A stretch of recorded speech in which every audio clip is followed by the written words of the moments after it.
我直至到2024我離開 MIHK， 即係節目完晒啦，我都冇講到嗰段時間嘅我係有啲咩事咁啊。所以我呢個係我嘅做法嚟嘅，但係我都想即係我見到有一個 post 咧，其實我咧好想讀一讀個貼文嘅。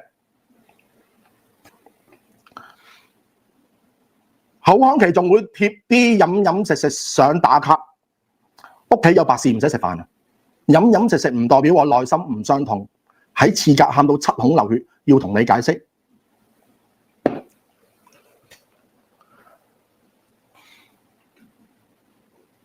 我只能夠嗱，即係以我以前嘅我嚇，1年前嘅今日嘅我係會留言問你，不如講清楚你想意有所指嘅係乜嘢，好唔好啊？